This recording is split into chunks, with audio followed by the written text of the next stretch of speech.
आदमी ने पाया कि जब भी वह बोलता तो उसके मुंह से पत्ते निकलते रहते। भयंकर घेरे वाले व्यक्ति के चेहरे पर भयंकर भाव है। क्या हो रहा है? रात में जियाओ हेई का घर कमरे में अचानक एक जादुई बड़ा पेड़ उभर आया।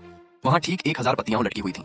ज्यों हेई को समझ में नहीं आया कि क्या हो रहा है, उसने तुरंत मास्टर से मदद मांगी। मालिक, जैसी की उम्मीद थी, उसके पास महान जादुई शक्तियां थीं।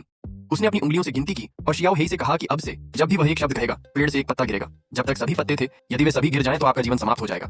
ज्यों हेई को इस पर विश्वास नहीं हुआ और फिर उन्होंने एक टॉक शो किया। अगले ही पल ज्यों हेई हैरान रह गई। पौधों द्वारा जीवन का अपहरण कर लिया गया। वह कुल्हाड़ी लेकर पेड़ काटने ही वाला था कि उसकी कमर पर भी वही घाव दिखाई दिया। एक पेड़ को चोट पहुंचाना है, अपने आप को नुकसान पहुंचाओ। ज्यों हेई अब शांत था। उसने जो कहना चाहा वह लिख लिया। हालांकि जब उसने कुछ शब्द लिखे तो पेड़ से कुछ पत्तियां गिर गईं।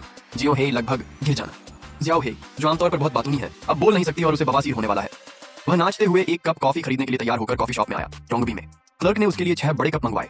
उसने अपनी बात कहने के लिए बहुत दिमाग लगाया और अंततः बहुत सारी चीजें खरीद लीं। ज्यों हेई अवाक रह गया। एक अंधा आदमी चाहिए, सड़क नहीं। उसने शियाओ हेई से पूछा कि क्या वह अब वहां से गुजर सकता है और उसने देखा कि मानव आकृति एक लाल बत्ती थी। लेकिन ज्यों हेई बोल नहीं सकता था, वह केवल गुनगुना सकता था। अंधा आदमी सुनता है, अगर आप बिना ध्यान दिए सड़क पार करेंगे तो क्या कोई मरेगा? ज्यों हेई बिना किसी हिचकिचाहट के दुश्मन को रोकने के लिए आगे बढ़ा। सौभाग्यवश अंततः वह सुरक्षित रहा। हालांकि समस्या यह थी कि